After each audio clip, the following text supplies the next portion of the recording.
Hey everybody, it's Tiffany from Quilter's Workshop, and today I just wanted to do a really quick video on what I've been working on today.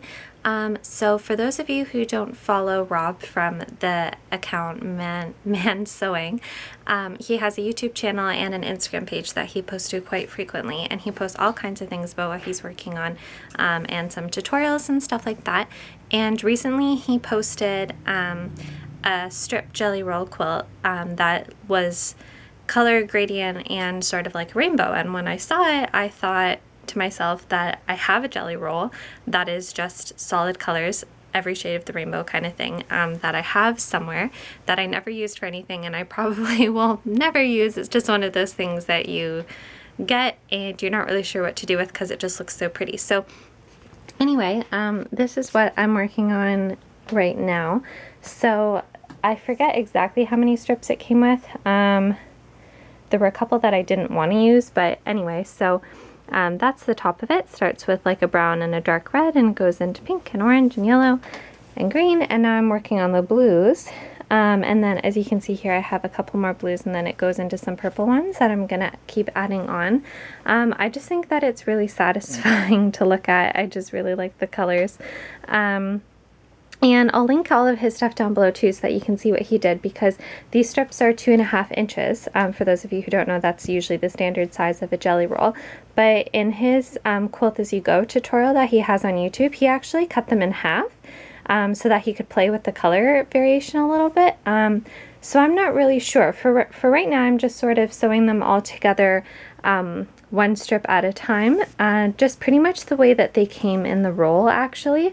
And then I'm not really sure what I'm going to do with it after that. I'm thinking I could cut this way all the way across it, like trim off the edges obviously, and then cut 2.5 inch strips all the way, and then sort of try and make like a bargello out of it and like move each row up or down and then add a piece to the ends, if you know what I mean, so that then like you could get the colors to kind of move in a pattern. So I might do that, or I might leave it like this. I'm not really sure yet, but I just wanted to share with you what I'm working on. I'll put his Instagram and his YouTube account down below so that you can see his as well. Okay, so I just finished sewing the strips all together. It's a little washed out on the camera just because of the light from the window over there, but that's what I've got. It is just a couple of inches longer right now than it is wide. So I feel like I want to cut it up, but this is really satisfying to look at the same time. So I clearly have a little bit of a decision to make here. Okay friends, so I decided to cut it up. So I folded the whole quilt in half, as you can see here. I have it folded. The fold is up at the top there. And I'm just cutting 2.5 inch strips. Obviously the first cut I had to get rid of like the selvages and whatnot off the ends, because even though all these strips came from the same jelly roll, they're actually all slightly a little bit different length sizes, so that's okay. So now I'm just kind of gonna work my way like cutting across that, and I'm gonna stack these up over here for some inspiration, because I'm not really sure what the plan is after I'm done cutting it apart. Okay, so I finished cutting all of the strips and I've laid them all out.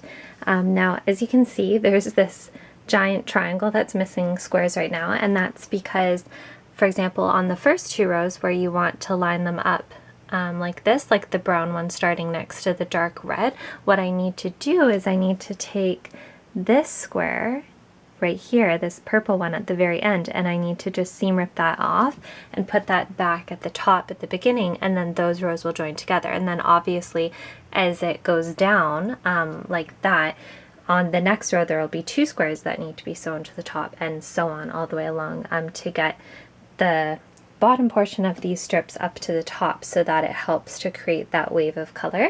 Now there's 16 strips that I ended up getting. Actually, I did end up getting a 17th strip, but there's a tiny bit of selvage in it just from where the ends didn't, like the ends of the strip were slightly different lengths, so some of them have some selvage in, which I know isn't the end of the world, but I would rather stick with an even number anyway. So obviously this is my center row here. and then I have the same amount on both sides so that the colors are going to come down and then they're going to build back up.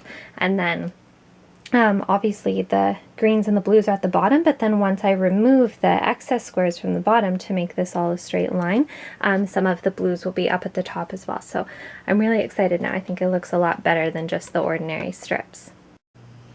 Quick little update. I've joined the first 2 rows together, so we've got that one little lonely purple square up at the top, and this all came together quite nicely. And so now, just in case anyone wasn't quite getting what I'm doing, this 3rd row is going to be sewn like this, right? And so we need both of these squares now to go up at the top, so I'm just going to finish seam ripping that. Now we're going to bring these pieces up, and that's going to end up going there. So I'm going to sew this to complete that row, and then join that row to that. But what I actually might do before I carry on doing it is I might just do all the seam ripping while I have a second, and then I can show you what the top part will look like when it's filled in. Okay, so here's a quick little update several hours later. I finished sewing all of the top portions to the rows to make them in the right order, and then I finished sewing them all together. And just a little quick overview. There's 23 colors, so if you don't have a jelly roll, you can totally, I mean, if you really try it, a lot of times in quilt shops and stuff, they'll have like a whole series from a line of solids or mixers or anything like that. So you could always like purchase a little bit of each one, or you could find a jelly roll that is similar to this and has like the rainbow colors and everything. And the other thing I just wanted to mention quickly was that, remember that one last strip that I had at the end for the 17th strip, and I said I wasn't going to use it? Well, it turns out I needed it, because the way that I did my design, there's sort of like a center, and I wanted to have the same amount of strips on either side, so I did need it to complete the one row. But it's okay, because none of the selvage ended up in it, so that was fine. I mean, in a perfect world, I probably would have just set that aside, but that's okay. So anyway, this is what it looks like finished. It's kind of hard to get it all in, but I really hope you guys like it. I'm not sure what I'm going to put on the back yet. I'd probably like to do the hand binding in black though, or something dark that like really sets it off. I'm not sure if I'm going to add borders or anything, but for the sake of this video, just showing what I'm working on and stuff, it just gives you an idea of what you can do with a jelly roll like that. And yeah, so you could quilt it however you wanted. Obviously, I'm not sure how I want to quilt it yet either, because I don't even know what I'm using for the back or anything, but you could go ahead and finish this quilt shop however you want. You could send it off to your quilter, do the quilting on your domestic, you could hand quilt it, you could tie it even. So really the possibilities are endless. I think any type of quilting would look just fine on this particular design. So if I ever remember to, the next time that I'm filming or whatever, if I have it done, I will definitely pop it in so that you can see it finished. But if you have any more questions, you can always send me an email at quilters.workshop@gmail.com. And as well, just a reminder that I'm going to post the man sewing link down below, which is where I got the inspiration to use my rainbow jelly roll in the first place. And all of my other social media links are always in the description bar down below as well. So thank you so much for watching, and if you try this, I'd love to see a picture. Thanks so much.